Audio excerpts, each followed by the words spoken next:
Father, we thank you.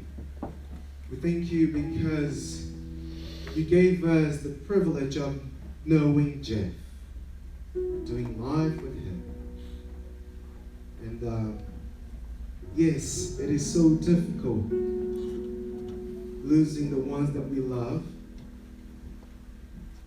but we're so glad to know that he's with you in this place, that there is no pain, no sorrow, no tears. So we are so happy that now he's not suffering anymore. But I ask you, Lord, that you come with your peace, the same one that we could see overflowing through and within Jeff's heart. I ask you, Lord, that you would come with your peace upon everyone's life here this morning. We need your embrace, Holy Spirit. We need your touch. There's no words that we can say to bring comfort in this situation. But you are the Lord that comforts your children. So I ask you, Lord, to bring your peace this moment. This morning. Be with us. We pray. In Jesus' name, amen. We're going to listen to a song. It's called Waymaker. There's a little story. One day I went to his house. We used to have a fellowship every Monday night. And we entered the lounge. And then, out of the blue, this song just started playing in his speakers. And I know it is a song that he really loved, that we're going to listen to it.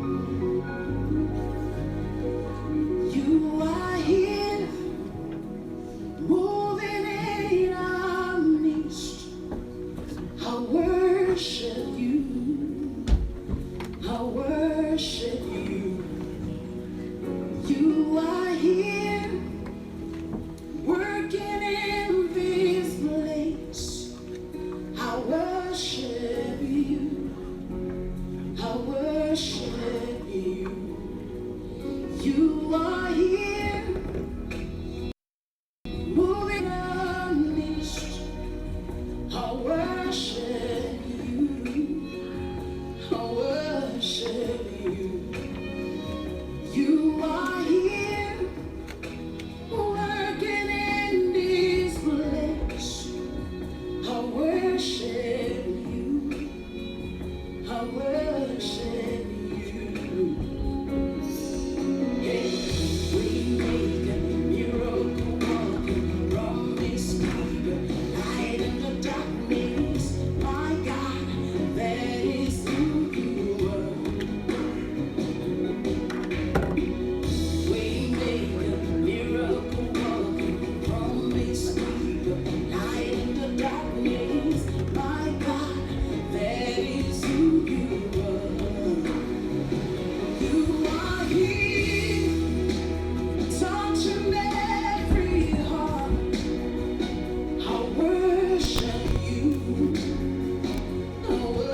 name's Scott, and I've been a friend of the Christchurch Buka clan for, well, almost as long as there's been a Christchurch Buka clan. I first connected with Pete and Ali, doing theatre together, and then steadily over time I've made more and more connections with this wonderful family. And I suspect many of you here today have a very similar story of how you've gotten to know the Bukas. More recently, I had the great pleasure of conducting a naming and blessing ceremony for Jeff and Claire's youngest grandchild, Evelyn. And so I was deeply honoured when the family asked me if I would share a eulogy, share Jeff's story with you all here today. So that's what I'm going to do. But just before I do that, I just have another job, which is to acknowledge all of those loved ones who couldn't be here today. As you're out to hear, Jeff's life quite literally took him all over the world, and everywhere he went he made quite a splash and made many connections with people, and not everyone could make it here today. And in particular, I'd like to acknowledge Eric's wife Lee and their children Eli and Evie, and also Jeff's dad Lou over in the States. They may not be here physically, but I'm sure you'll all agree that they are absolutely here in spirit today, helping us to celebrate the life of this man. They may also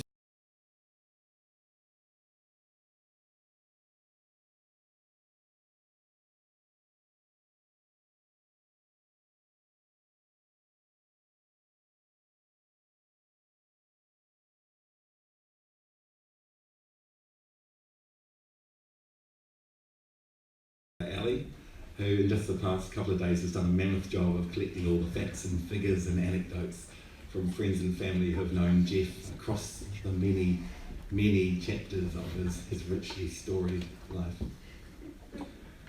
And even as detailed as the story is, it can only ever hope to scratch the surface of the totality of the story of this man. And I would encourage you all to strike up a conversation with pretty much anyone in this room, and I'm sure they'll be very happy to share a personal story or memory of Jeff to add to the tale. Okay. Jeffrey Mark Buka was born on March 21st, 1952 in Queens, New York.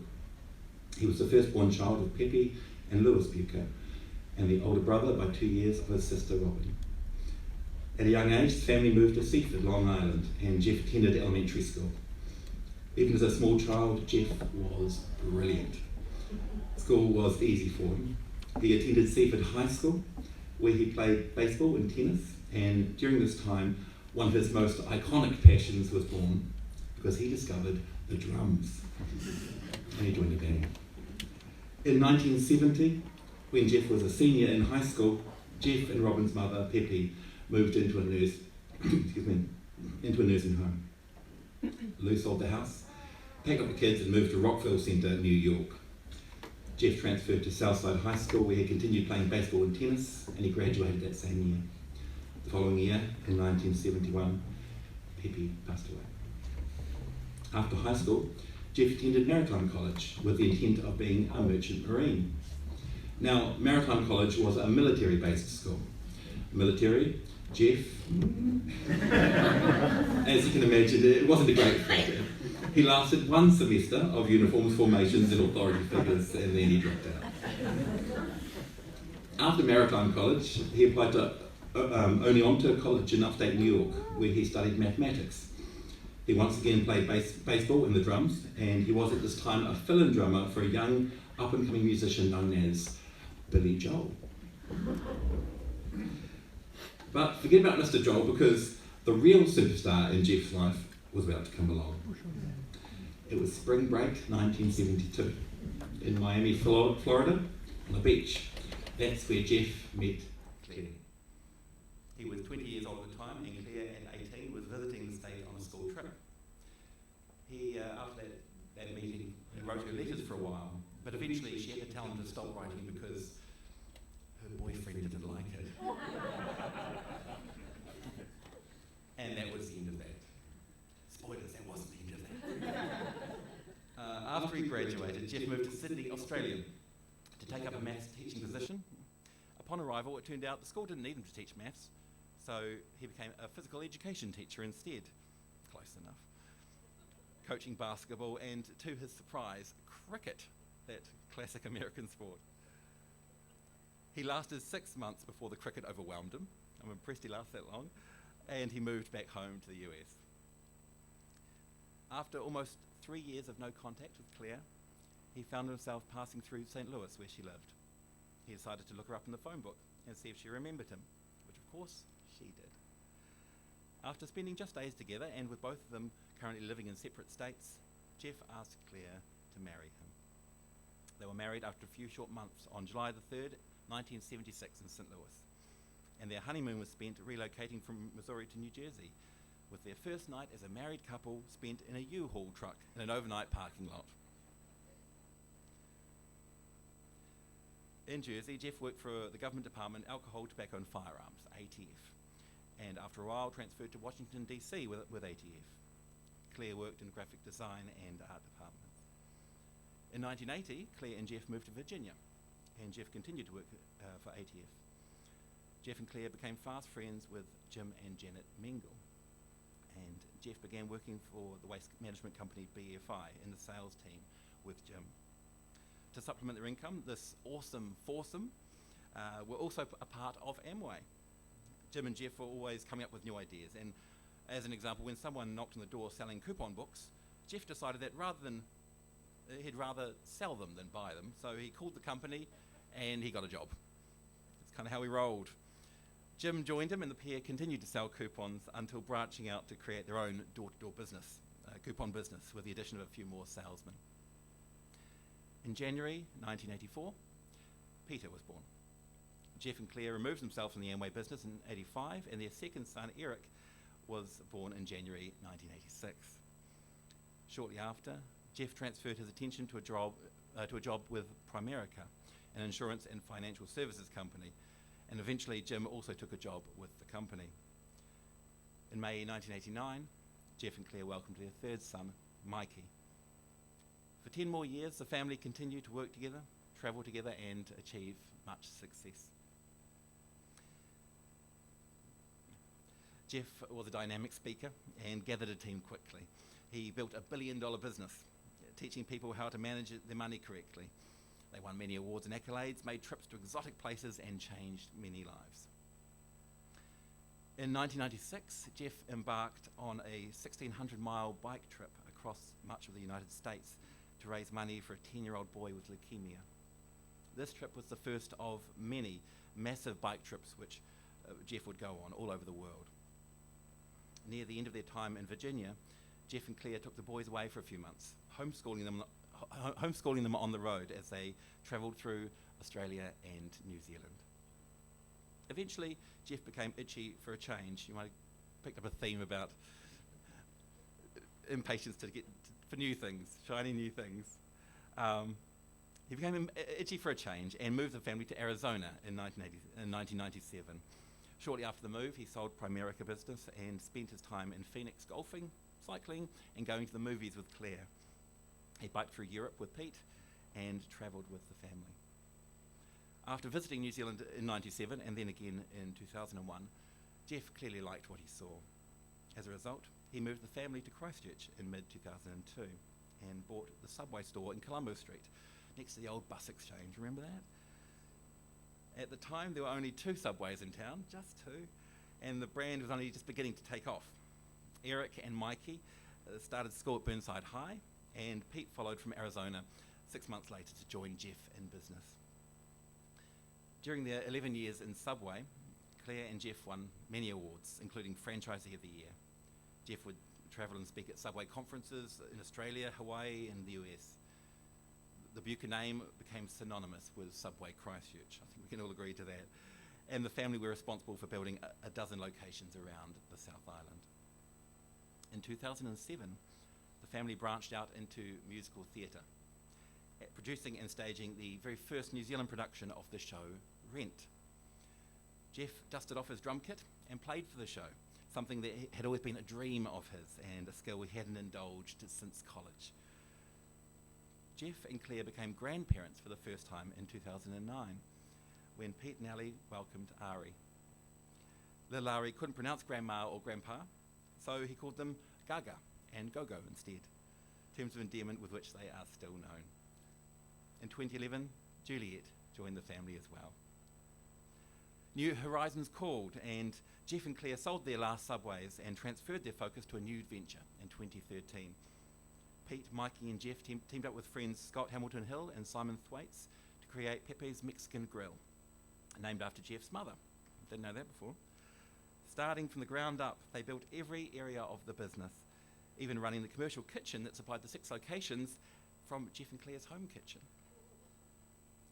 Is it still there? You've got good. They eventually sorted that one out. It was a family business. 2014 brought the arrival of Jeff and Claire's 3rd grandchild when Eric's wife Lee gave birth to Elijah. And in 2016, Elijah's sister Evelyn arrived.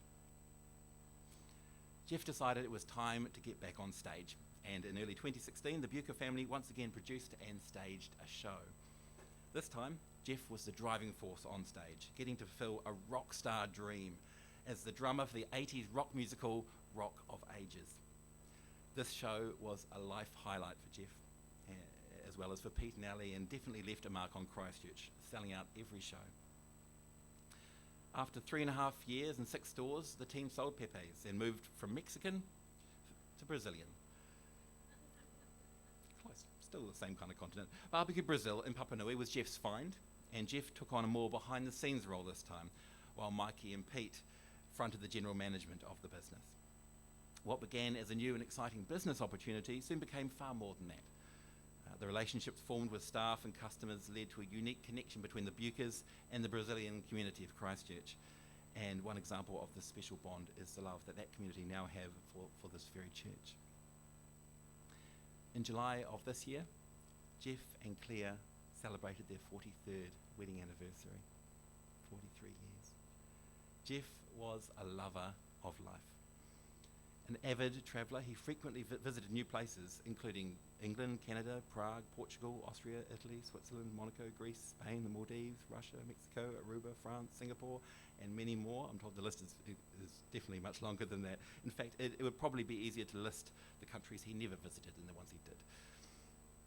He ran marathons, completed bike trips in various parts of the world, travelled to Thailand multiple times to learn Muay Thai boxing, and last year competed in a triathlon in Queensland.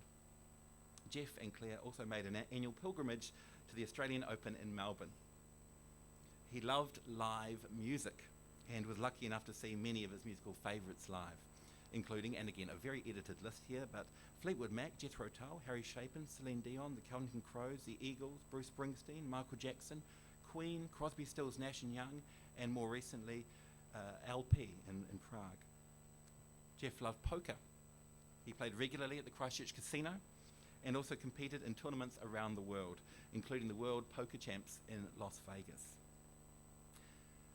Jeff never did anything by halves, and when diagnosed with cancer in May, he had no regrets and nothing he wanted to complete, because he had always taken the opportunities in front of him, and if he couldn't see an opportunity in front of him, he'd create one for himself. He was charismatic and magnetic, drawing people to him and inspiring and influencing all who crossed his path. His ambition and zest for life is a blueprint that I think we can all aspire to. One of Jeff's favourite things to say was simply, "I'm done with that." Yeah, we agree, yeah? He would throw his menu across the table after reading it. "I'm done with that." He would change jobs. "I'm done with that." Move to a new state, move to a new country. "I'm done with that." He'd complete a project and then move on to the next. He left this life in the same manner, having completed the project of doing what he came here to do, the project of leaving his mark on the world, the project of loving life and the people in his life deeply and passionately. His projects are now all completed, and he's done with that. And now he's ready to move on to whatever's next. Thank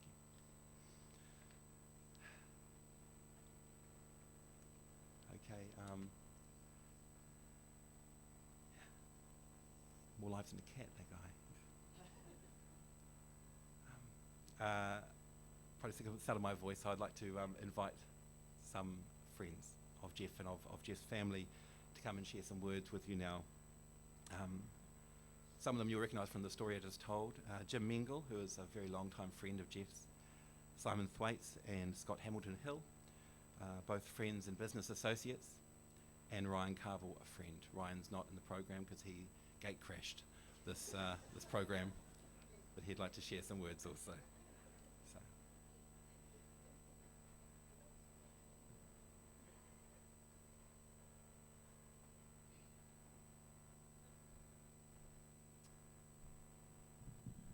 I'm exhausted. I got to tell you, I live most of that, and I am exhausted. So I don't know how you guys are feeling, but boy, oh boy, did that take us back. My name is Jim Mangle, my wife Janet. We, as you're going to tell, there are 3 old guys coming up to speak. You pick one which isn't the Kiwi. I'd say pretty good chance that's going to be an easy pick. Anyway, so you heard a lot of the story. So Jeff and I have been friends since the 80s. We met through the girls. When we were talking, you guys heard about some of the business ventures. I got to tell you, that was the tip of the iceberg. I mean, it was every week something new and different, and it was a whirlwind. But when we first arrived here, sort of kind of prepping for the big cancer discussion, you know, we've been staying in touch with Jeff and Claire over the years. Hadn't been here yet. Actually, our plan was to come here next year when I retire and spend a couple of weeks, but I think Jeff had other plans as far as our timing. And we got the call from Claire a couple of weeks ago and said, hey, things took a turn for the worse. And prior to that, we were Skyping on a regular basis, and we were like, okay, Jeff, we know things aren't good. We're going to come out next week, 2 weeks, whatever the case. This went on all summer long, our summer, your winter long, until finally we got the call from Claire. But this is typical Jeff. He goes, no, I got this. We're all good. As soon as they start chemo, you guys can come out, and then I'll feel better. We'll take a big visit around and show you the place. And I said, no, Jeff, we don't really care about seeing the place. We want to come out and see you guys. And we did, eventually, but it was under their different circumstances. Anyway, the funny part of the story, I think, was we were flying in the other night we came into Auckland through the night. The sun's rising as we're coming in. We're looking out the window, and we see this beautiful rainbow. Janet says, look, it's a rainbow. Jeff sent us a signal. I said, there's no way in hell that Jeff sent us a rainbow. A tornado, a hurricane, anything else, I promise you that's not from Jeff. So I think that most of you guys know what I'm talking about. And that wouldn't be his mode of communication. But anyway, I just had 3 or 4 sections I wanted to just cover quickly. But the businesses, you know, as you heard, we did a number of businesses together. I think a few that weren't mentioned, you know, we both worked in the waste business, the trash business, as we like to call it. Rubbish, I guess is how it's pronounced. Anyway, so we decided, well, we'll do that ourselves. So one of our ideas was we're going to go ahead and build our own trash company, and then we'll sell it back to the big company we used to work for. We never did that, but we talked about it. Lots of real estate transactions over the years. Silver commodities. I don't know if anybody's ever played the market, but we were actually playing silver commodities, which we realized very quickly that could be devastation, and it almost was because we were playing a little too heavy. Now knowing Jeff, I know that's a surprise to a lot of you that we were going full bore. But we did that for a while. Jeff wanted to also open up a car wash at one point because he figured instead of selling coupons, let's find a business where people bring money to you. We never did that either, but he was hot on the trot for that for a while. And then any kind of franchise you can imagine. Cold Stone Creameries, an ice cream shop. He wanted to do that because he loved ice cream, so we didn't do that either. But thank goodness he finally landed on Subway. That worked out very well for the family. So let me get into a medical terminology. This will be interesting to some of you guys. Have you ever heard of a thing called the spectrum when you're trying to diagnose a person or a condition? So I am self-proclaimed ADHD. For those of you who don't know what ADHD is, attention deficit hyperactive disorder. Does that sound like somebody else we could talk about? So it takes one to know one. So Jeff and I had this condition together, and we were sort of on the spectrum of total insanity to shut down and do nothing for a week, right? So anyway, Jeff spent more time over here, and my friends said, Jim, you're like the poster child of ADHD. I said, you've not met Jeff. I'm not even close to the poster child. But here's just a couple of examples that I think would be interesting. So one of our business ventures, you know, we were at a seminar, and the speaker said, if you're really committed to growing your business, you got to remove what's keeping you from doing it. And so he said, as an example, if you watch a lot of TV, get rid of the TV. So what did Jeff do? First of all, what do most normal people do? Most normal people take the TV, turn it off, maybe unplug it, maybe move it to the garage, right? What does Jeff do? He goes home, takes an axe, and puts an axe through the TV. Well, he ended up buying another one a week later, but at least it gave him a week of reprieve. That was normal Jeff. The other thing was we went to see the movie Scrooged with Bill Murray. You know, it's just an old take of the old movie Scrooge. So the very next day, Jeff called. He goes, "I found my calling. We're going to quit our jobs and we're going to feed the homeless." It's like, Jeff, just make a contribution to the soup kitchen. We don't have to quit our jobs and feed the homeless. There is some in between here. Anyway, you guys are his poker friends. I got two good stories for you guys. One I learned here and one I knew before you. So, you know, Jeff goes into the zone, right, and he's playing poker in the zone. And I know Clary had to bring food to him while he was sick so he could stay awake and stay coherent. And you heard about the buffet story? For those of you who haven't heard the buffet story, Jeff ran out to, he was like going on fumes for like 12 or 15 hours playing the game, hadn't eaten, kind of nodding off, so he had to run off and get something to eat really quickly, and he ran off to this buffet, and they were having some kind of a catered event. They wouldn't serve him, so he goes in the back door and he grabs some chicken, he takes off. Well, he got busted. So, but that's just the point is, Jeff, you don't have to wait until you're on fumes. Go get a hot dog, wait. But anyway, he did that. But here's one that's even funnier. This is a little crude, but you'll get the picture.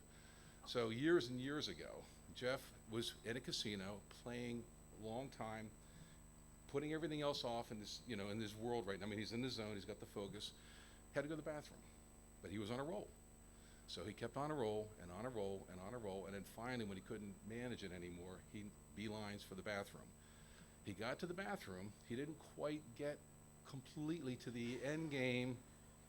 Anyway, you can paint the picture from there. I'll stop at that point. But as he left the bathroom, went back to the poker or the table, as he was leaving, the attendant came running after him, screaming, "You animal! You get back here and you fix that mess!" So, I guess again, trying to paint the picture of a guy that lived in extremes. I mean, the other obvious ones you heard about, I'm done with this, so I'm going to move to a different state. I'm done with this, I'm going to move to a different country. I mean, it's just, when Phoenix occurred, we had visited you guys quite a bit in Phoenix, and finally Janice says, "Jim, I got to get off the jet train. I can't take this anymore. We just got to kind of have a normal life for a minute." So we never left the Jeff train, but we certainly took a reprieve. Anyway, last two quick thoughts. Number one, more serious. A couple of years ago, I was at a, damn it, sorry, I'm in church. I'll remember. I was at a conference for work, and it was a retreat, and one of the things at the retreat, they were saying, if you had to pick,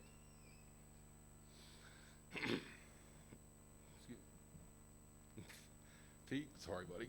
If you had to pick a couple of people that were life-changing, who would they be? Take away your parents, take away your kids. I mean, the people that came through your life. The person introduced Jan and I was one. Jeff was another. Anyway, the things that were most important to Jeff are right here. So, these kids grew up with our kids, and they're my kids too. So, anyway, thank you.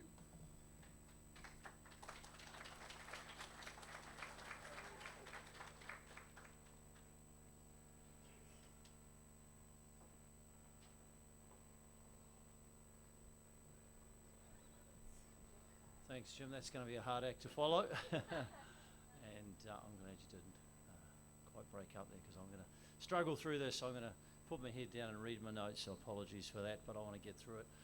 For Jeff, so I'm Simon, for those of you that don't know me. I'm been a friend of Jeff's for the last 15 years. Got to know Jeff through playing poker. We both love poker. We were both optimists. We were both business owners. We both had probably a little bit too much free time. We may have met through poker, but it was through golf that we really got to know each other. Jeff lived on a golf course, and he had 2 golf carts in the garage, and every Friday and every Sunday, well, not every Sunday, but some Sundays, Jeff, myself, and Scott Hamilton Hill would arrive at Jeff's place, jump in the golf carts, and literally terrorise the locals. Golf, for those that don't know golf is a game of etiquette and rules. Jeff followed no rules, and he had no etiquette. Golf with Jeff was all about having fun. He really brought fun to everything he did, and I'm sure you'll hear more of that as we go on. In golf, you're supposed to start on tee off on hole number 1, You wait for the group in front of you patiently, and then you take your turn. With Jeff as our leader, this never happened very often. We would spot a gap and jump in anywhere. So maybe there was no one playing hole number 7 in front of Jeff's house. We would just accelerate and arrive on number 7. If we caught up on somebody, we would zigzag across the course. Maybe go and play number 15 or number 16. And if anyone raised an eyebrow, Jeff would simply accelerate and head off with a smile. For a guy that lived on a golf course, Jeff was a pretty lousy golfer. He was a lousy golfer who liked to play for money, so that was my favourite type, actually. Jeff was also an optimist, so your typical rules with betting and playing golf simply didn't apply. For example, if Jeff had lost the last 5 holes in a row, he always thought, he's going to win the next hole. I'm going to win the next hole. That's what optimists do. So it wasn't uncommon at all, and Scotty will attest to this, for Jeff to decide to double the value of the bet, despite the fact that he's been playing like trash all day. I remember one such occasion, Jeff had lost 7 holes in a row, and he turned around to Scotty and I and said, "Let's double up. We've got to double up. Let's double up." Scotty and I accepted pretty quickly. I was preparing to tee off, and I was at the top of my swing, when behind me I hear a pop. Jeff did a giant farting noise on my backswing. I mishit the ball, I shanked my shot. Jeff won the hole, and the joke was on me. Scotty and I may be 15 years younger than Jeff, but in terms of energy, fun, love of life, and sheer cheekiness, Jeff was younger than both of us. We must have played poker and golf together over 1,000 times.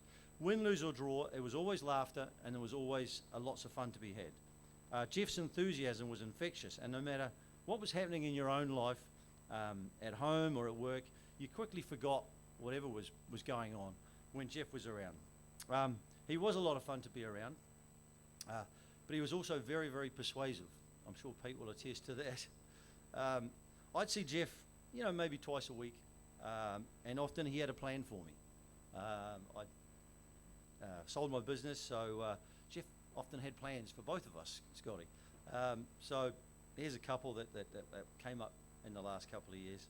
"Hey Simon, how about you join me and we do a cycle tour around America? Come on, what do you know?" "Hey Simon," a couple of weeks later, "Okay, what about we get some bikes and we cycle across Europe? We follow the Danube from the start of the Danube right to the end." "I'm not a cyclist at all." I said, "No, I'm not doing it." But Jeff had a real love of life, and eventually he talked me into one of his adventures, which was a triathlon, which I've never trained or done a triathlon before. In fact, he taught me into 2. We trained together, but neither of us really liked training. So we turned up to the first one in Mooloolaba, pretty underprepared. Claire came with us, and Scotty came as support crew. We completed the race, but we were both a bit disappointed with our race times. 2 months later, we flew to Australia for the second triathlon in Byron Bay.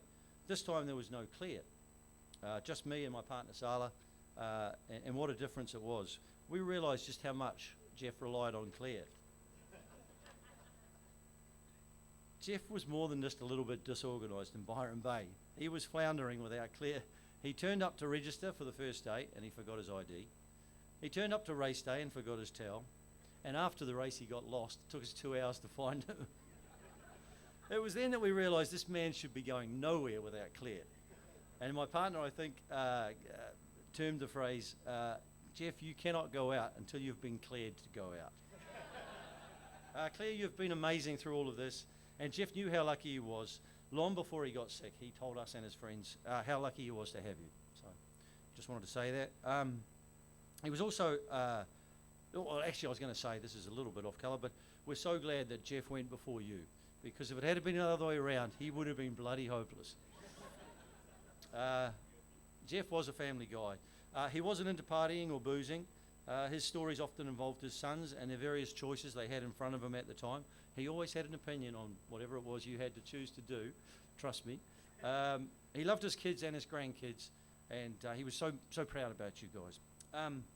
Hey, I want to leave you guys with one last story. There's a little bit of black irony in this story, so apologies for that.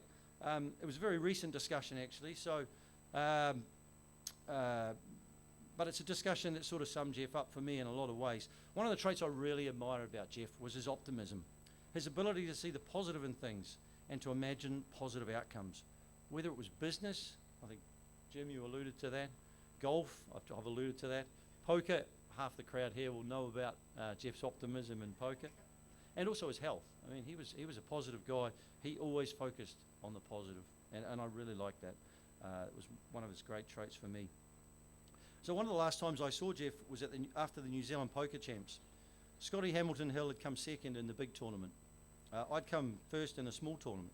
Jeff was there to cheer us on the Monday, and afterwards we had a drink with Jeff and Claire. Jeff was happy, and he was at his most persuasive. He turned to me and Scotty, and he said, "Hey, you guys, you got to come to the World Series next year. Come on." And Scotty and I had been to the last 2 World Series with Jeff, and I was planning on having a year off. And stupidly I said, "I don't think so, Jeff. I'm going to have a year off, man." But then I looked at Jeff, he got all fired up, and he said, "Come on, Simon, man or mouse, et cetera, et cetera." We've all heard it. Jeff, I took a look at Jeff. He had lost weight. He was short of breath. He didn't look so good at all. So I quickly relented. I said, "Look, man, if you're going, I'm going. 100% I'm coming, And that was Jeff. So much energy, so much optimism. There is a bit of black irony in that story, and that conversation was 3 weeks ago. So that's his optimism. Jeff, I'll never forget your energy, your optimism, your loudness, your cheekiness, your friendship, and your love of life. Rest in peace, my friend.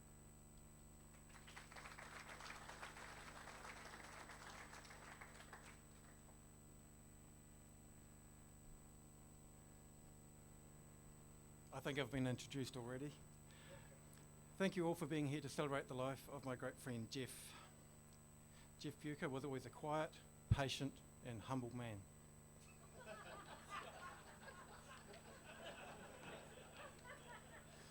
I might have brought the wrong speech. I'm also sorry for that really cheesy gag. When reflecting on what to share about Jeff, I identified 3 characters that I suspect may be familiar to many of you here. Hurricane Jeff, aka where am I now and how did we get here? I was struggling for words to describe this phenomenon, been well described by prior speakers. But luckily for me, his daughter-in-law Lee described it in such a perfect way that the only thing to do was to blatantly plagiarize it. Yesterday, the world lost one of the most amazing men I've ever met. People enter your lives in different ways. Some are a gentle nudge, others creep up on you slowly. Jeff Bucher was a tornado. He'd sweep in, shuffle everything about, and fly out, leaving you miles from where you started and totally discombobulated. But what a ride. Since meeting Jeff, my life has been anything but ordinary, and I'm pretty sure I can say the same can be said for anyone who has ever had a conversation with the man.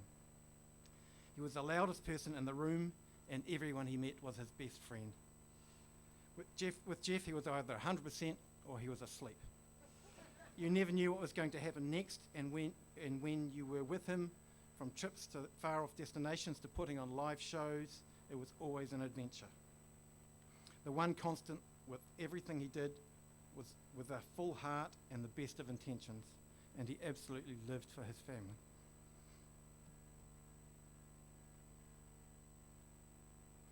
He was in my life for what feels like a moment, but the impression he made is everlasting. And though the world got just a little quieter, I see him every day in my son's eyes and hear him in my daughter's laugh. And I know that not even death can stop Jeff Bucher. You live on forever in the family that loved you. You'll be sorely missed. Goodbye, Jeff. Thanks to Lee for that awesome summation. I was frequently and often voluntarily caught up in a Jeff tornado. Results range from the sublime to the occasionally ridiculous. But no matter what, it was always one heck of an adventure. He had enough energy and adventurous spirit to fill many lives, and he always filled them right the way to the top. His imagination and enthusiasm for life was infectious, and I was fortunate to have been exposed to it. Second character, mischievous Jeff, aka cheeky bugger and lovable rogue. Jeff always had a cheeky glint in his eye and a cunning plan hatching in his brain. He just loved and felt duty-bound to test the boundaries of every rule, regulation, and social norm. It turns out that many of them are susceptible to a gentle prod, let alone a concerted and brazen assault of Jeff proportions. A recent example is Chicken Gate. I think Jim alluded to this one. Shortly after his cancer diagnosis and frustrated at Claire's recent dietary regime, Jeff had a hankering for a small plate of forbidden chicken when playing poker. His solution was simple. He would simply sample the buffet in the casino restaurant. Sample the buffet. After purloining a chicken sample, he was confronted by an unfortunate soul who had the temerity to confront him with his crime. The uncomfortable encounter did not result in Jeff's immediate expulsion, nor in some sort of financial penalty in the form of having to pay for the meal. Instead, he was heroically bailed out by our beloved poker manager, Wazza. Wazza, being aware of his condition, immediately slapped him on the wrist with a wet bus ticket and simultaneously organised unlimited free chicken samples, as long as Jeff actually asked first next time. He always got away with murder, that boy. As a law-abiding citizen, this is a tragic miscarriage of justice. As a friend of Jeff's, this is just another day in Jeff world. Papa Jeff, aka he's totally a family guy. Jeff loved his entire family to bits. This is as plain as day to anyone who knew him. He was always very inclusive in everything he did. Being a tinsy bit narcissistic, he wanted to be part of everybody's lives. Not only that, he invariably brought his whole family to the party. The net effect was that Jeff's family grew way beyond Jeff's biological family. I think we all know this effect. The net effect, Jeff's family are those who have had the great fortune to be subsumed into the chaotic and loving embrace of the Bucher Borg that was created and nurtured by him and Claire. I was recruited by Bucher Prime, but even without Jeff at the helm, I continue to be exposed to the warming Bucher glow and hope this continues to the end of my days. Claire, the boys, and their families were the greatest pride of Jeff's life, and I have no doubt they will continue to extend his legacy as well as building their own. There are many other Jeff characters in my memory bank: Globetrotter, Punter, Drummer Boy, and Jeff the annoyingly persistent, to name a few. Unfortunately, time doesn't allow me to elaborate on them all, but I feel blessed to have been able to share a few of my favourites with you all today. I'll leave you with these final words. Jeff was always a great friend, and I feel privileged to have known him. He was a loving and grateful husband to Claire, a loving and inspirational father to his boys, and an awesome go-go to his grandkids. He'll be so sorely missed, but always remembered.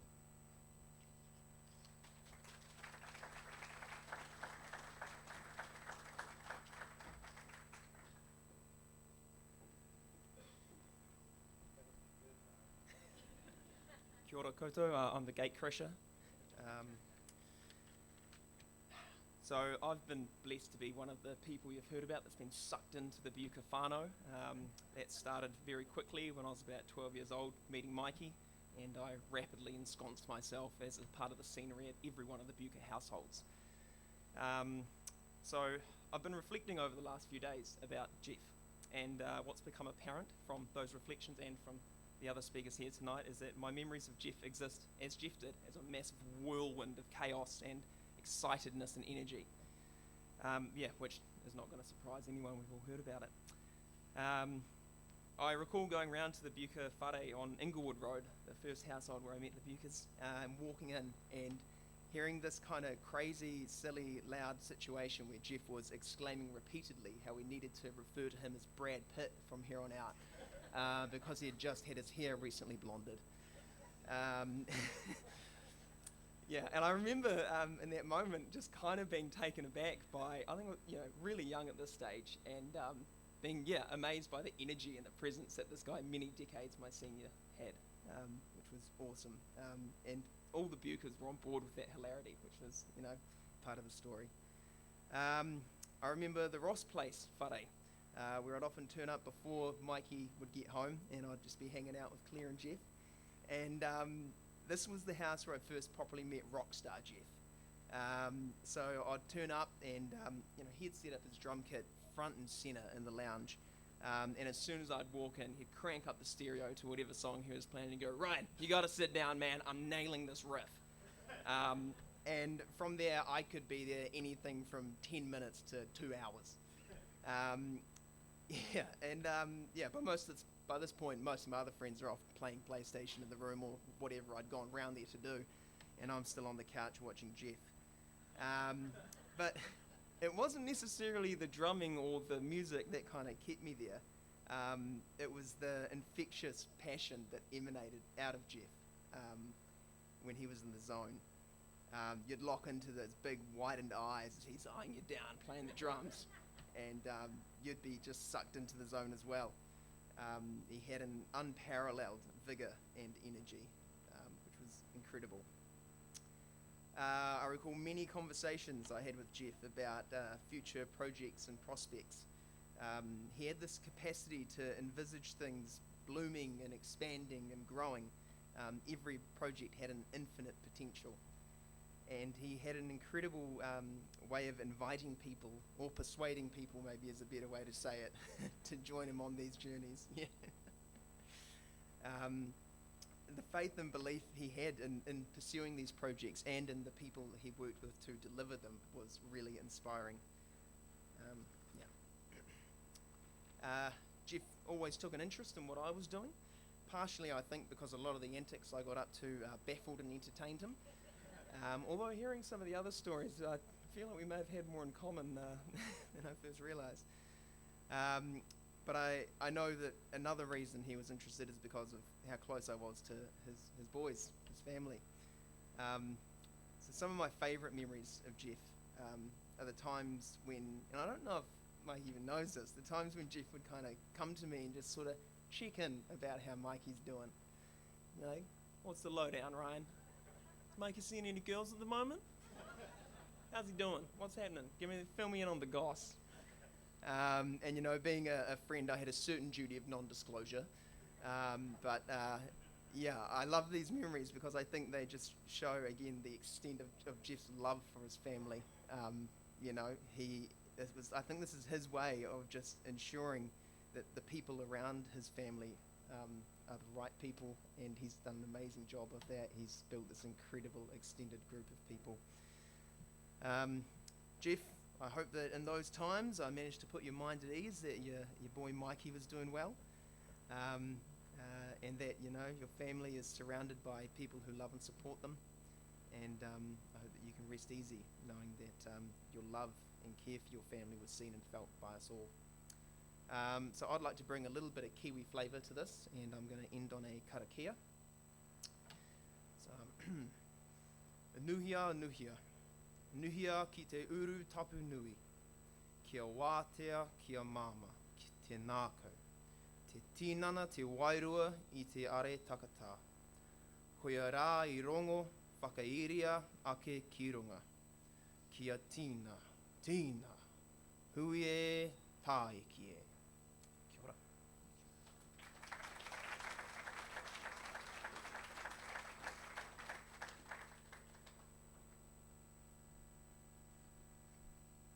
Thanks, guys. Awesome words.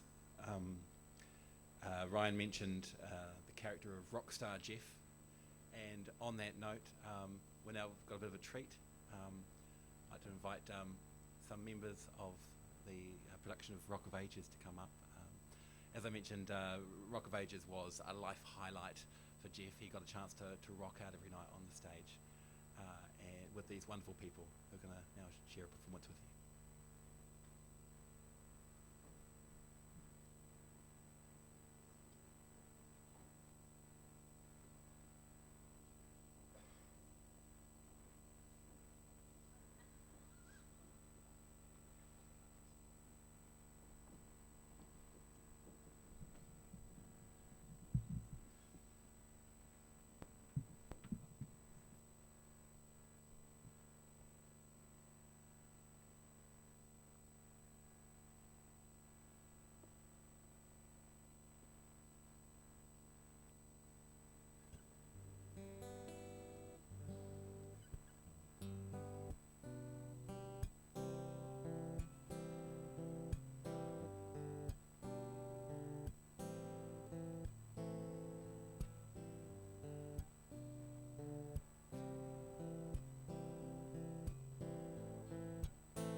any celebration of a man who is such a lover of live music couldn't have been complete without a performance like that. We've heard a lot about Jeff, the family man, and now I'm going to invite some members of that very family that he loves so much to come and share some words with you. So I'd like to invite Robin, his baby sister, to come and speak, and following that will be Mikey, Eric, and Peter, his sons.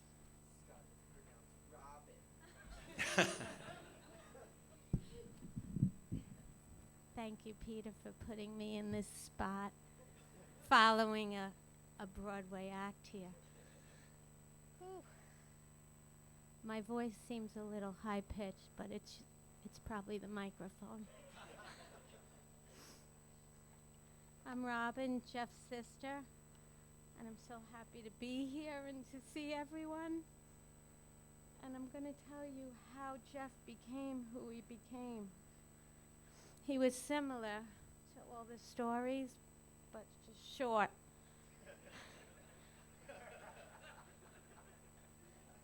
When he was young, Jeff was extremely smart. I mean, gifted, but especially in math, which his son Eric picked up on. I remember when I was home, I'm 2 years younger than Jeff, and I would have homework, and I said to my dad, I can't do this. And he said, Jeff, help your sister. And I was like, Jeff, help me. And he was,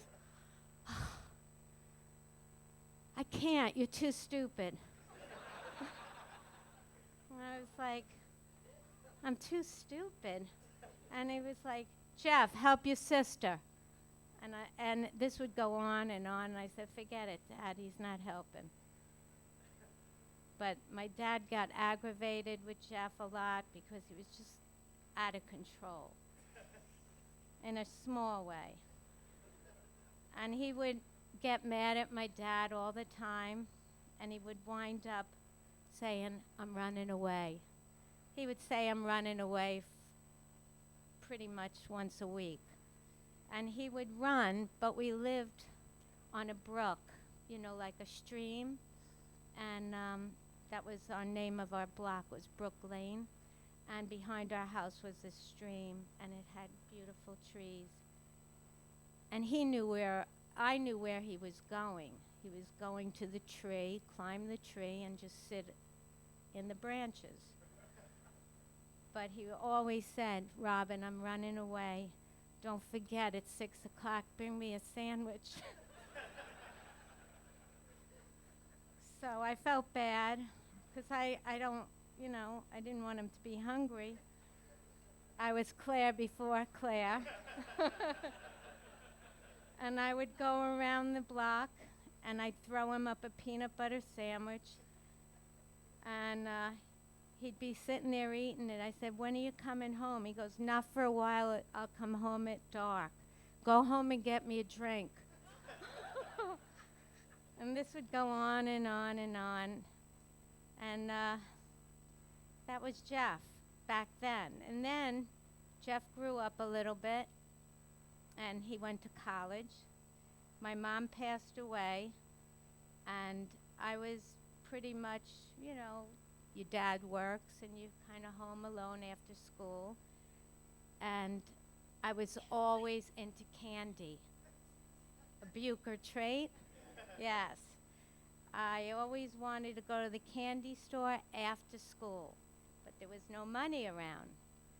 So I knew my brother was a big coin collector, and I knew where his little blue books with all the special coins were. And they all had like Mercury head dimes and buffalo nickels and like 1921 S. I didn't know what all that meant, but I knew where the books were, and I was having a hankering for some candy. So I went up to the attic, and I got myself the blue book, one at a time.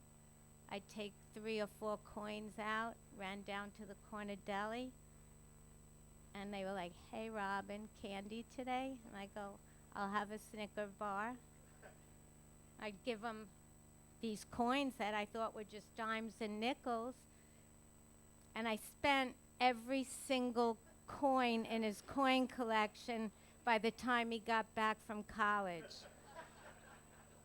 And then when we did move, Jeff went up to the attic and he noticed, "Where is my coin collection, Rob?" And I was like, "What do you mean?"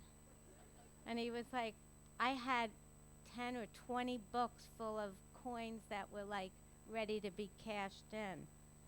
And I said, "Oh, I'm sorry. If you would have had the time to teach me my math, I might have known the value of each coin. So I'm so sorry." And there are a few other stories.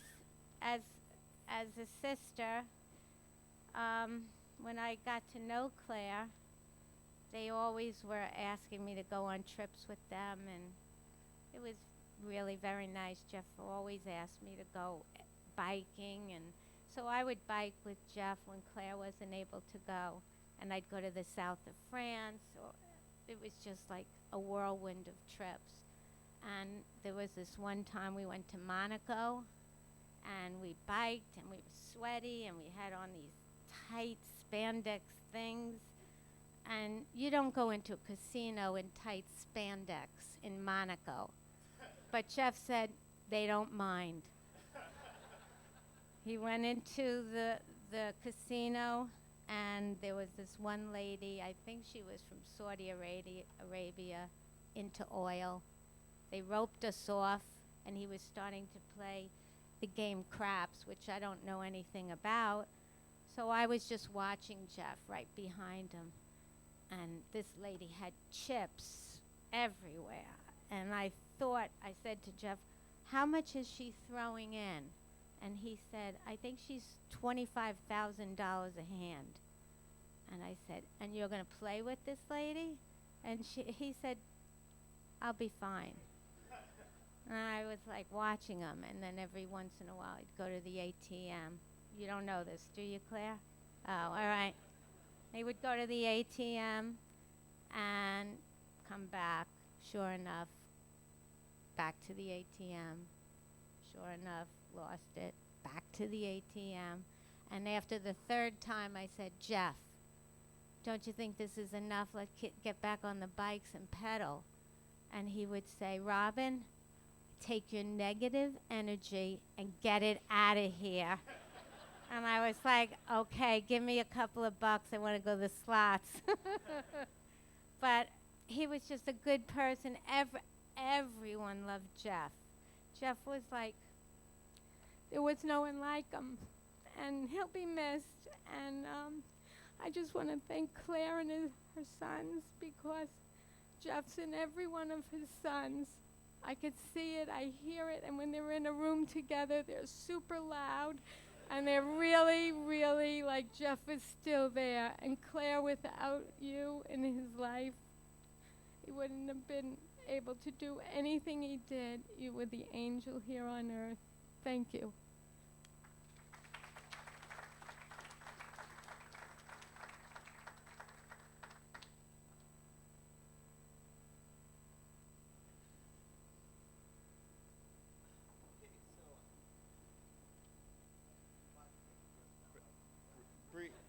Okay. Robin, seriously? Brief change of program. Mikey has to pee. So I thought I had 5 more minutes to prepare for this, actually. They say that you're supposed to sort of, I don't know, I'm sort of like nervous, so I'm going to start with like maybe something humorous, or a story or a joke or something. So what's the deal with hospice food? Wow. Okay, so, wow, I thought that would land even worse, if that helps. Okay, so my dad, this is hard. I hope I only have to do this once. So my dad is passed, and it's funny because we've been sitting. Does this come off? Can I walk? Um, Thank you. Yeah. Sorry, I'm the loud one, so I've never used to had a microphone. So it doesn't feel like Dad has passed. It's this like sort of surreal moment. Whoa. Thank you. Is this on? Thank you.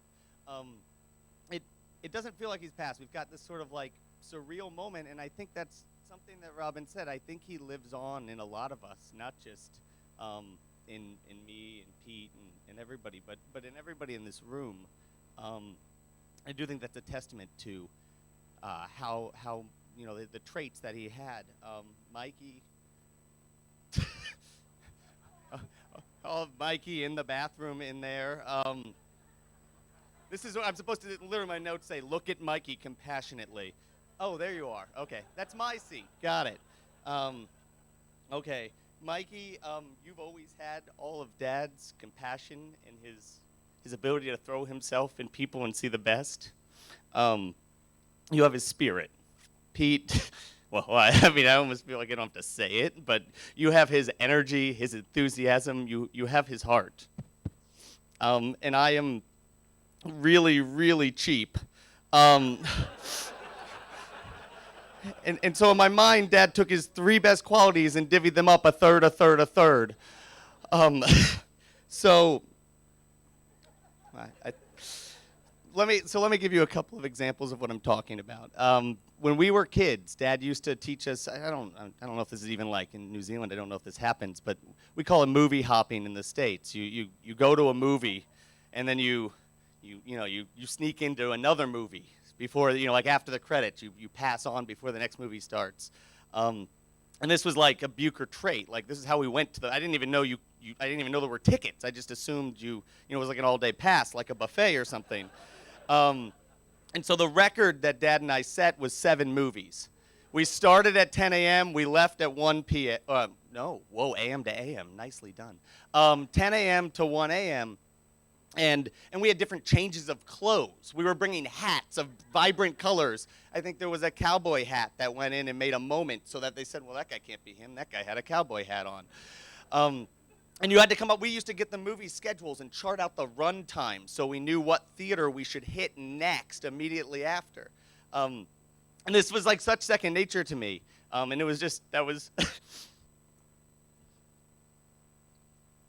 sort of how we went about stuff. So I'm in college, and I'm with my girlfriend. I'm over there for Thanksgiving, which is very different than a Bucher Thanksgiving if you've ever been to one. We're all sitting around the table very quietly, and people are talking about movies, and they, and I'm saying, oh yeah, we saw that. That was good. And then another movie would come up and say, oh yeah, no, we saw that. I like that one. That was good. And she goes, how, and all of a sudden the family says, how do you go to all these movies? How can you afford to go to all these movies? And I said, well, I don't pay for the movies. You just sneak into the other ones. And the room just dropped silent, almost like you made a hospice joke at the beginning of a funeral. And literally this like 90-year-old lady goes, so you're stealing the movies?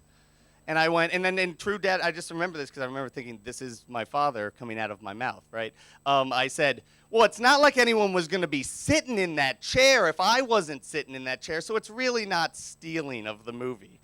And then years go by, and we've always been doing this forever. And Mom, I don't know how he ever talked you into this because he always said you were the rule follower, and he was not. And they got caught. He was 65 years old over at the Palms, and a 16-year-old comes up with his little flashlight on him, and he says, "Sir, can I see your ticket?"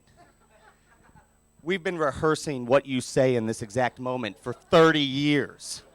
For 30 years, the answer is, ticket? I didn't know, or you play, like you stumble around, and Dad just goes, you got me. He's handing him a credit card. He's handing him, just take it. I'll pay for it. I don't know what you want me to do. And this kid goes, get up. I'm walking you out of here. So with the light, he's walking Mom and Dad out, holding their hands out of the movie theater. And Dad calls me on the phone. And he's like, it happened. And I knew instantly, you forgot your line. You forgot what we rehearsed for years. So, Okay, so another story I want to talk about is how I ended up with my first job ever. So my brother, Peter, who will be speaking shortly, I'm sure, he took Dad's car, which was a very, Dad liked this car a lot. And one time when Pete was about 15 or so, he took Dad's car when they were out of town, and he drove around, and I believe he hit something with it. To this day, I'm not sure he will confess this. He claims, oh, okay, good. He waited till he passed to finally say it. Okay, that was good. So he, for a while, you were claiming a coyote ran into the garage, slammed the car, left his fur on it, dented the car, and left. So Dad comes home, and they get in this big fight because he's going, you got to pay for this. You have to pay for repairing the car. So Pete got a job. And 3 months go by, and Pete's been paying him off a little bit at a time. And Pete ended up quitting his job for various reasons. I'm not really sure. And one day, Dad remembers. Dad has this magic knack to, things go out of his mind, but when they come back like a hurricane. And Pete, Dad goes, Pete, you're supposed to be, don't you have to go to work? Don't you have to pay me back for this car? And Pete goes, oh, I don't work anymore. And Dad goes, what do you mean you don't work? And Pete goes, do you know how hard it is to find a job in this economy? He's 16 looking for 5 hours of work. And so Dad's going, you can get a job. It's easy to get a job. And Pete's going, you can't. I've been looking all the time. And so Dad goes out and he drives around the town, and we're in Arizona at this time. And he comes back and he says, Pete, I got you a job. You're working at a grocery store. And Pete goes, I don't want to work at a grocery store. So he gets in the car and he drives around. And he finds another job. And he comes back and goes, I'm working at a Blockbuster. And Dad goes, well, you can't work at a Blockbuster. I just told the manager at the Safeway, that my son is going to start on Monday. And all of a sudden it gets a little quiet. And then I hear, Eric, get down here right now. And I go, yeah, what do you want? I'm 13 years old. He goes, you're working at a Safeway. So for 18 months, I worked at this Safeway. And I was like, yeah, okay, I'm working at a Safeway. I pushed little carts in 110-degree weather. Spent a lot of money on aloe, I'm sure. And then what happens is about 18 months later, we go to the NCAA tournament. This is something Dad and I used to always do. And actually, we saw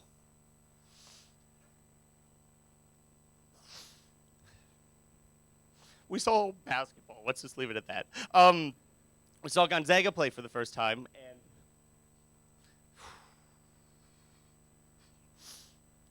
so anyways, they won, or whoever he wanted to see won, and he wanted to go to the next game. And Dad, he wanted to follow the road trip and follow the team to the next game, and he goes, like I said, let's do it. We're in Albuquerque, New Mexico, and he wants to drive to Texas somewhere to do this. And I said, well, I can't. I gotta work I gotta work on Sunday. We have to go back. And he says, well, quit that job. Why the hell do you want to work at a Safeway? And I said, and I literally went, you can quit a job? I don't even know how this works. I just assumed if I quit, you'd find me another one. Right. So that's sort of what I wanted to say. But I think the point is that I think if we learn anything from Dad, and I think this is important when you think about life and death and moving on, the point of death is so that everyone else lives better. And I think if anyone believed that, it was Dad.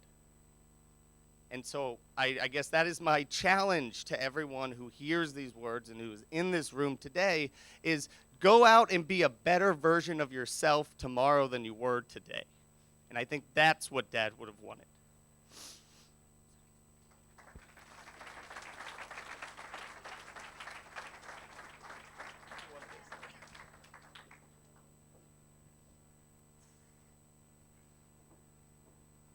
Oh God. This is not going to be as easy as I had not thought it would be. So I don't have, I'm Mikey, if you can't, I'm his son, if you can't tell from everything.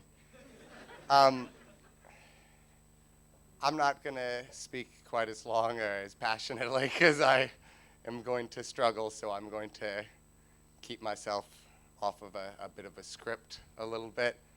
But I just wanted to kind of talk to you guys about how this whole process has been for me, and just being with everyone and being with Dad in the final, like since the diagnosis, and how it's all affected me. And honestly, in the last 3 weeks, I think the most tears I've cried has been from gratitude from all of you in this room and all the people that have reached out to us and Dad, and just, it's overwhelming to just see some of your faces, because I know what you've done for me and my dad and my family.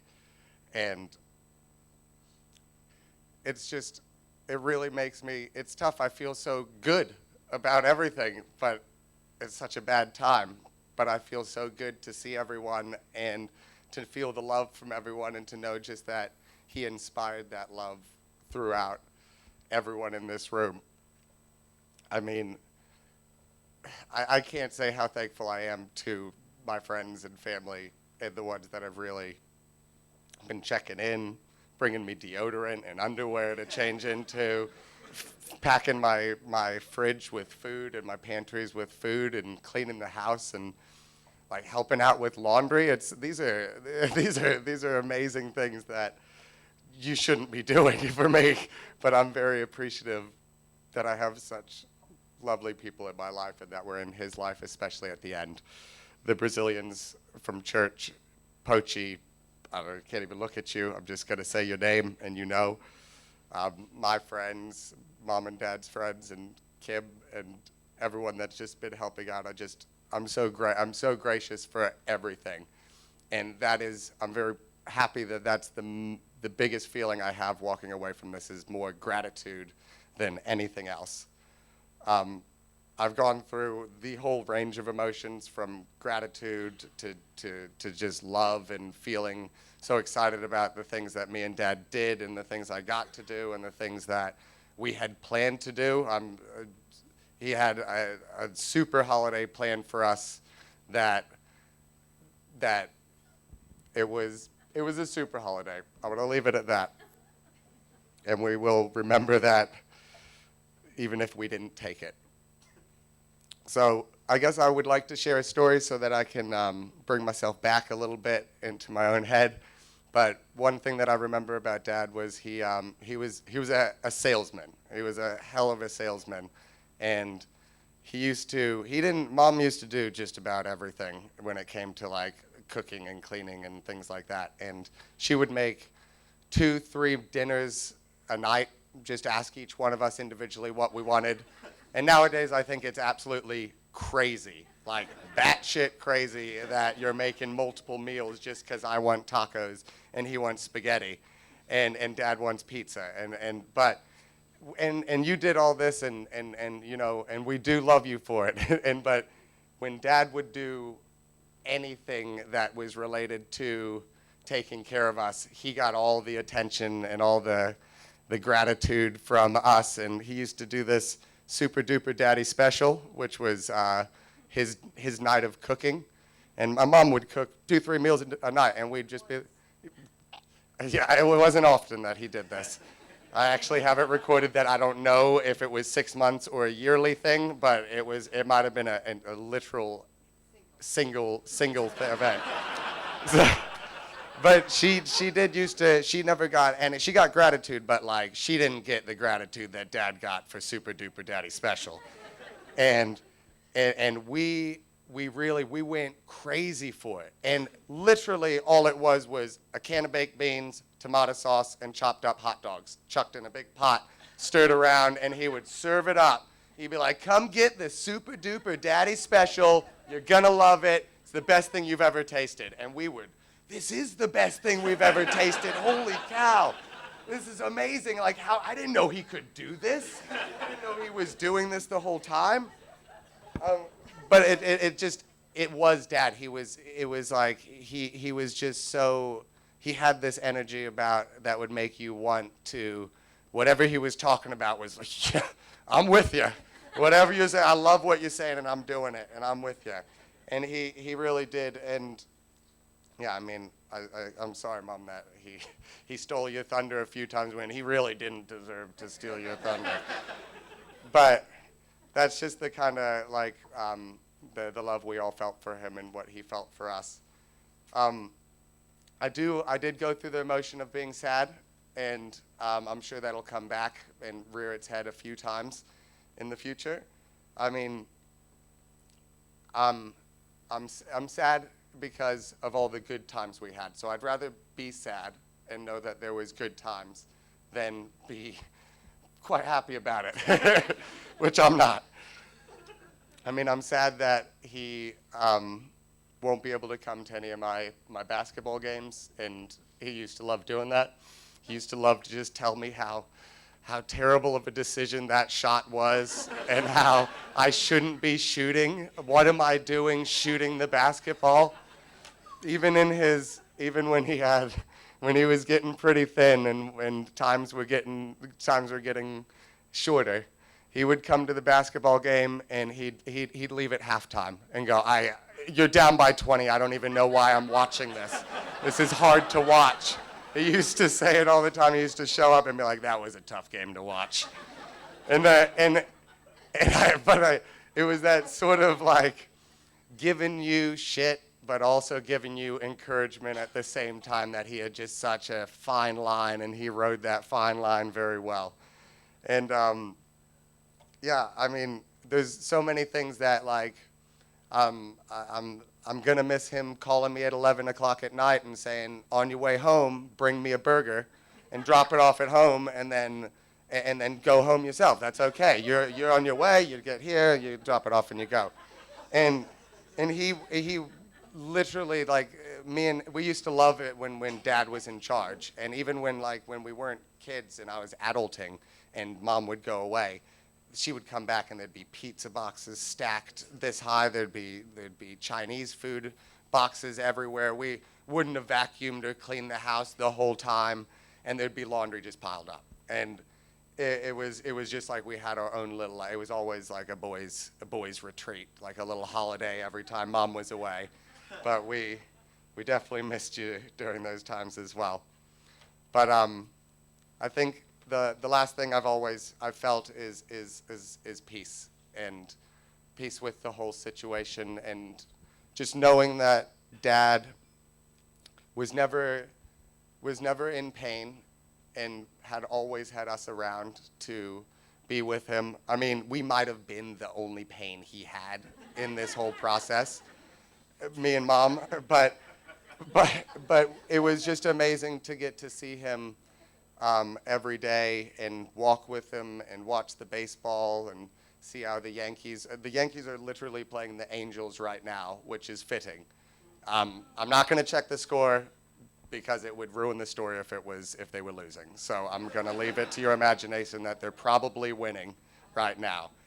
But I like to think that there's a little angel playing with the Yankees now as well. So, but it was just amazing to watch the sports, literally insert any sport that you can bet on, he was interested in, and he loved it, and I loved it as well. And I know he used to ask for my advice, and I'd act like I knew what was going on because I'd watched like the highlights the day before, and so I kind of knew what was happening. Oh yeah, maybe bet on these guys because it's not my money. So, it was just so much fun. You couldn't talk to him while a basketball game was on because he would just, I gotta go, I'll call you during halftime, I gotta go. And that was just him. He was just, in the moment halftime comes, he'd call you, and if you didn't pick up straight away, it's like, where have you been? I'm trying to talk to you. The game's on, I gotta tell you about it. And I mean, just his way of like jeffing around this world was very distinct, and just hearing people talk about it, it's quite clear that, okay, I'm not going crazy. This is the same Jeff that we have all seen. We're all on board with, yep, got him pinned pretty well. But I mean, I'm exhausted from the life he's given to me of so much of what I've done. And like, newsflash to me is he lived another life before I was here, and quite possibly just as crazy, if not crazier. So, I mean, he really was at peace with everything. The doctor said, what's on your bucket list? Time's to tick it off, now's to do whatever. And he, without questioning it, was, well, I kind of did that a while ago. Like, he did, I felt like he dusted his hands off at least 5 years ago and just said, like, yeah, I'll just cruise around and play poker and go to Thailand and, yeah, I don't know, do whatever. I'm kind of done with whatever I need to do, and now I'm just doing whatever I want to do. And so I know that he just had no regrets on anything he did. He had the most amazing trip before getting diagnosed with the diagnosis, and got to see his dad and his best friend, his best man at his wedding. He got to see Eric and Lee and the kids. Like, it was like he had some sort of sick premonition that he knew what was coming, because he did it all, did it. And then he came back and did what he needed to do here, which was fight and just get everything in order in his head, so he knew that we'd all be good. And just knowing that he was at peace, knowing that we would be okay, really puts me at peace with everything.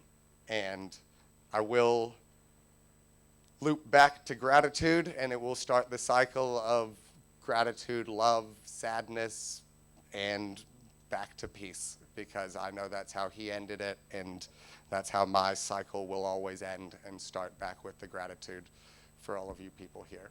So just thank you for being here and supportive, and for all that you've always done for us and meant to us and our family.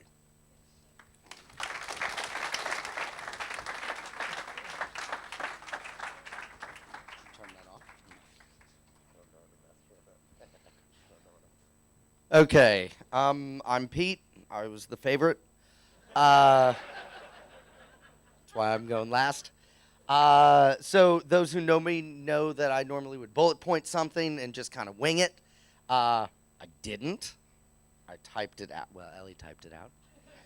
So I've got a few thank yous. Also, we're going to start with thank yous. Thank you to Eduardo and the New Generation Church. You guys have been amazing. Pochi, Felipe. Pochi, we got food? Okay, good. Love you. Scott Corey, thank you. Ryan, Simon, Jim, Scott, thank you guys for pushing us half an hour over schedule. I'm not. You too, Robin. Don't even start. Thank you, Robin. Robin. It's good to see you, Robin. Kids are so big. Ellie, you did a bang-up job piecing together a eulogy amongst so many side tangents and so quietly without anyone knowing. Well done. Thanks for writing my speech. Eric and Mikey, thank you. You guys did a good job. Mom, no, can't. But you know, love you. Whew. Okay. While thinking of stories I could tell today, I could talk about, the businesses we ran together, the shows we produced, the countless hours of catch, the bike trips, the family holidays, all the things he taught me, like craps and poker and blackjack and how to lose a bunch of money. But I realized that could take years to tell a story that obscenely ridiculous and so just tangents everywhere. So instead, I'm going to talk about his legacy. When we talk about legacy, it often relates to money and assets and material possessions and things we pass down. But the last few days have really made me realize what we actually leave when we leave. But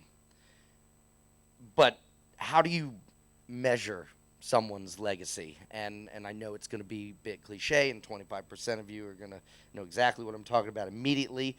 But to be fair, we premiered Rent in New Zealand, so I think it's fair I get to use it. We measure our lives in love. Love for life, love for experience, love for people. Love is this infinite resource that we have. Money, time, energy, all are limited resources. But love, it just is unlimited. We can hand it out as much as we humanly want to anyone we want at any point in time. And what's interesting is it's a word that is, you're incapable. It's not even capable to explain it in 4 letters. The Greeks had 7 words for love. I'm going to do a bit of a history and kind of word lesson for you. So eros, it was passionate and romantic love. And while I am a mature adult, I don't want to know about that, Mom.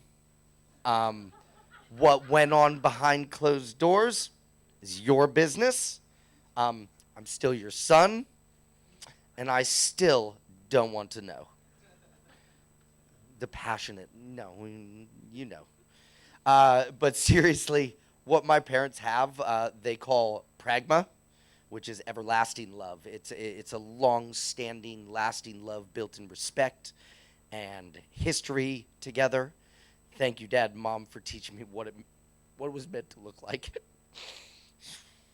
The next one is, you know what, if there's any Greeks in the audience, keep quiet. Philia.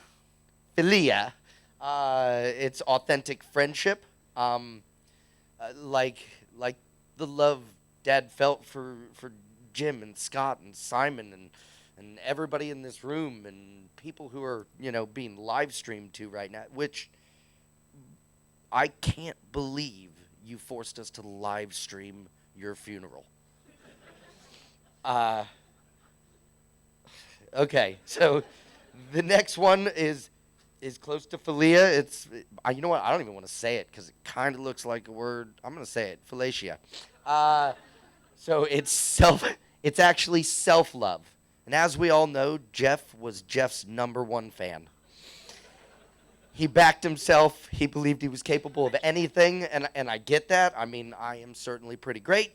I could have been a doctor, too, if I wanted to. I love you, Dr. Bucher. Jeff was a man who loved to be fit, although his diet may not have always reflected that. Sal's Pizza. But he loved to be active, even to the end. He was walking in Travis wetlands whenever we got the chance to do that. The next is ludus, and it's playful love. It's love of life and joy, and it's felt through things like dancing and laughing. And we all know Jeff was never happy sitting still. He always had to be playing, whether it be drums or poker or golf or with his grandchildren. Jeff was literally always playing. The next one is agape, which is empathetic, selfless love. And whether it be taking the entire family on a holiday, riding bike for charity, folding hands in poker so Simon could win for once. Dad was generous. He built a sense of community in everything he did. Right now, we're in a Brazilian church with business friends, poker players, musical theater geeks, different nationalities, friends we have known for decades, friends we've only met this year. And on top of that, we're live streaming worldwide. You happy? Live stream, come on. But seriously, Dad's community was that big. I actually have had messages from 7 different continents. And now I say 7. There's one that we didn't get one from, but is Mina here?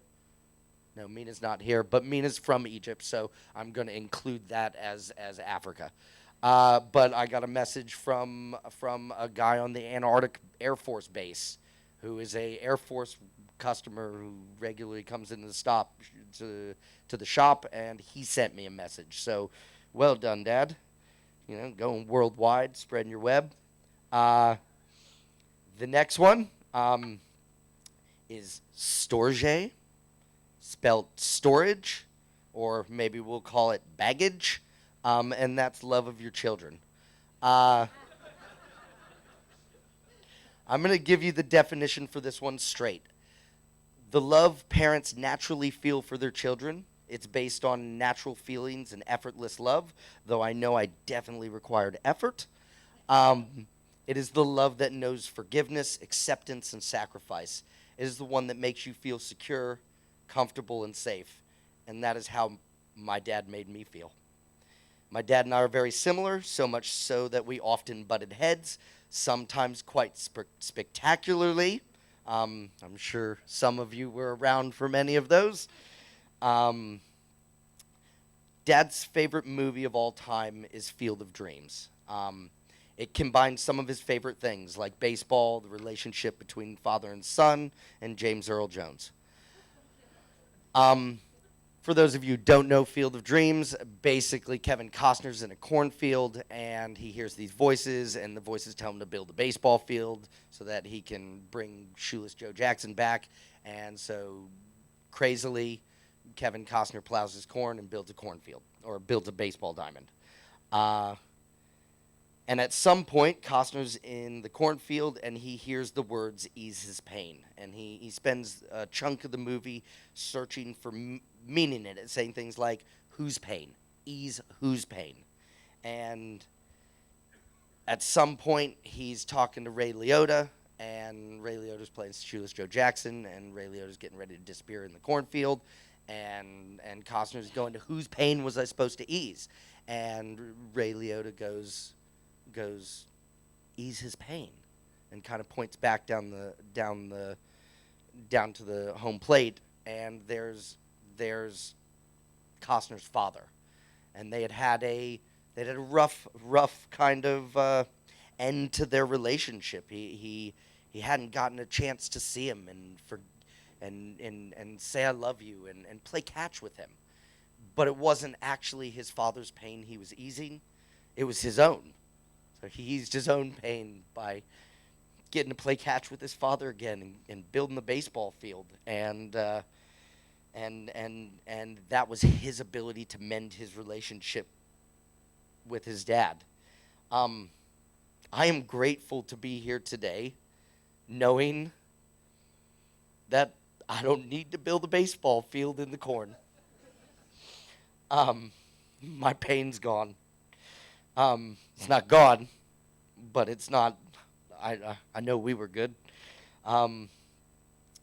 because we only had love and unconditional forgiveness for each other. We worked on our relationship really hard. Your stubbornness and unwillingness to accept anything but the best made me a better son, a better father, and a better man. My dad had an intense love of movies, and this is his end game. Death can be untimely, not that death at any time is ever timely. And my dad is my hero, and this is the hero's gig. Part of the journey is the end. Everything's going to work out the way it's exactly supposed to be. And you two could join me for this, but who's your favorite daddy? Love Daddy. Woo. I'm going to bring Eduardo up. Feel free to sign this giant baseball and write notes on it. We've brought pens and all kinds of stuff, but I'm going to give you till Eduardo.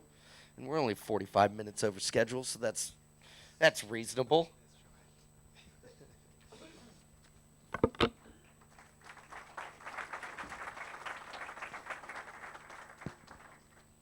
Thanks everyone for the beautiful words. As we come to the end of this beautiful service, I want to close with a few words. Some of you guys, as I heard, and I knew from stories as well, have known Jeff for decades, for many years. I've only been with Jeff for the last 4.5, 5 months. But I believe it was super fast and intense, like you guys mentioned. And we became friends. The Brazilian community became close friends of the whole family. We love you guys. we'll be here for you guys. And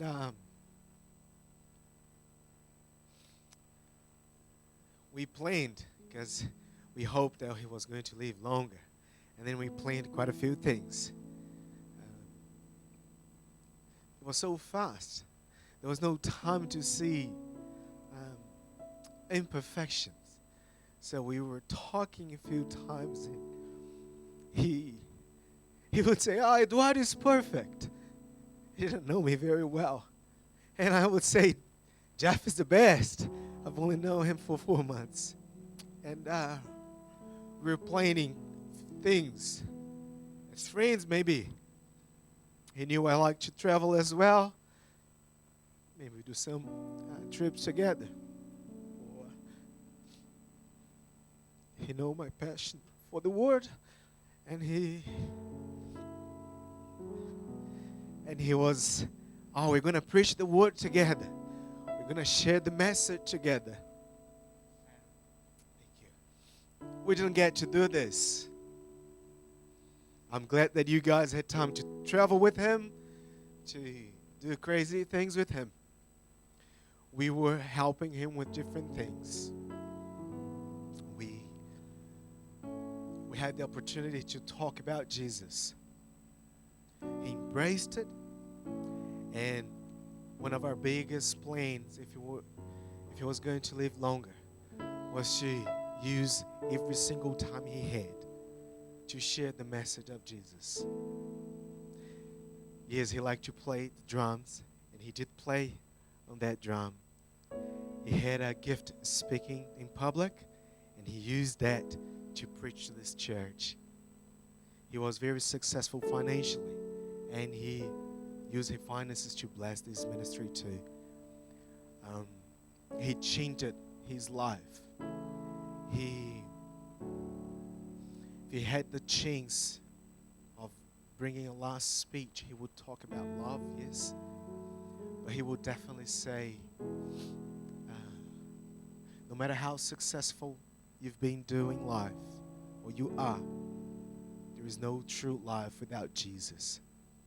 He realized that at the end of his journey, and he did everything he could to make sure that he would be with his Creator. So he repented of old ways. He even got baptized last couple of weeks ago. And he wanted to live a life to honor Jesus Christ, his Lord. We all learned something from Jeff.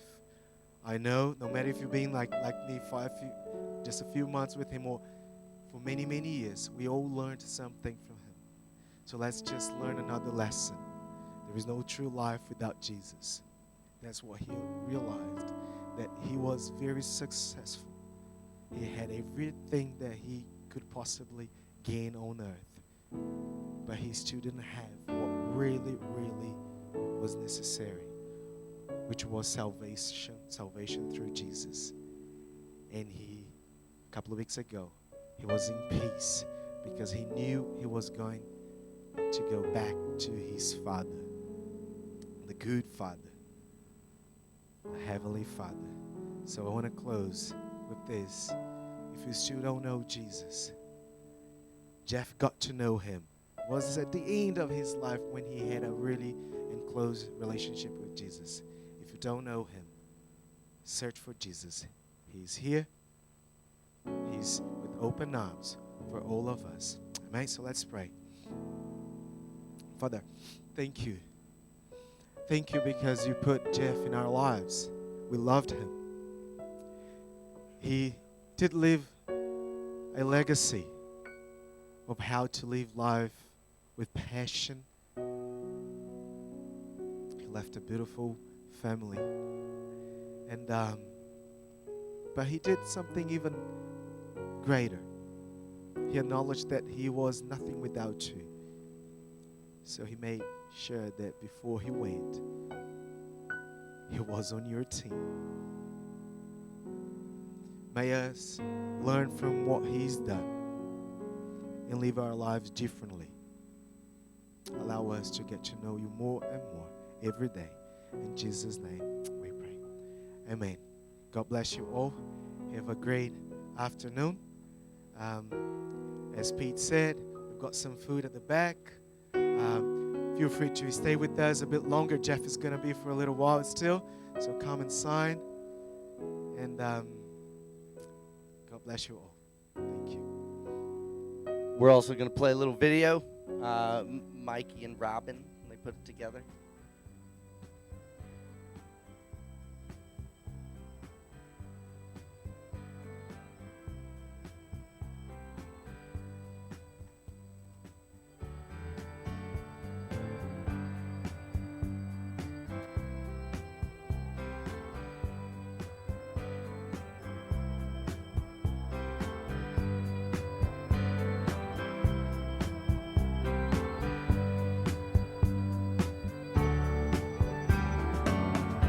Some of them were dreamers,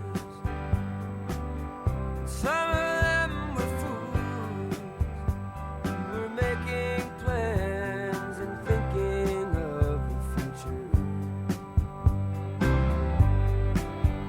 With the energy of the innocent, they were gathering the tools they would need to make their journey back to nature. While the sand slipped through the opening and their hands reached for the golden ring, with their hearts they turned to each other's hearts for refuge. In the troubled years that came before the deluge,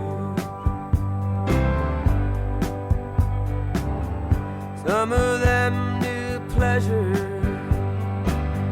some of them knew pain, and for some of them it was only the moment that mattered. And on the brave and crazy wings of youth, they went flying around in the rain, and their feathers, once so fine, torn and tattered. And in the end they traded their tired wings for the resignation that living brings, and exchanged love's bright and fragile glow for the glitter and the rouge. And in a moment they were swept before the deluge. Let the music keep our spirits high.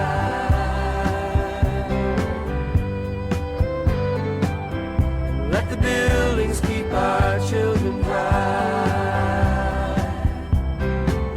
Let creation reveal its secrets by and by. By and by. When the light that's lost within us reaches the sky.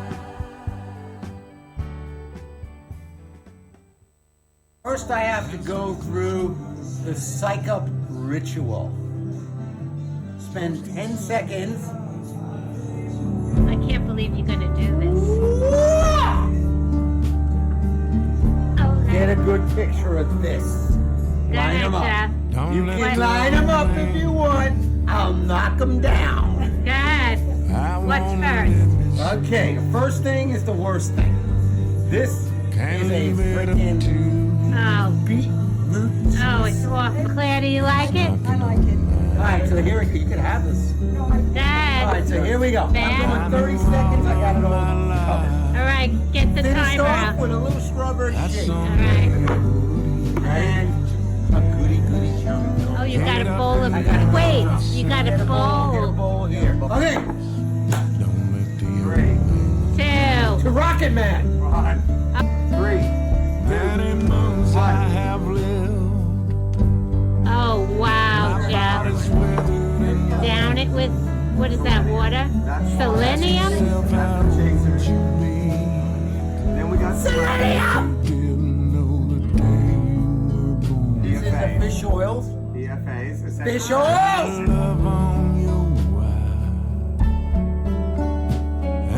He's drinking selenium. No, I'm drinking a chaser right now. Toasty, Shut up. Concentrate. Don't let the old man Chicken. I have a gumdrop. And that's Oh. Oh, enjoy.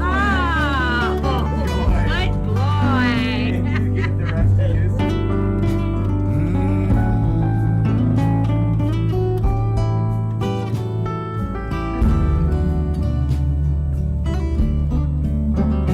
Many moons I have lived. My body's weathered and worn. Ask yourself, how would you be if you didn't know the day you were born? When he rides up on his horse and you feel that cold, bitter wind, look out your window and smile. Don't let the old man in. Look out your window and smile. Don't let the old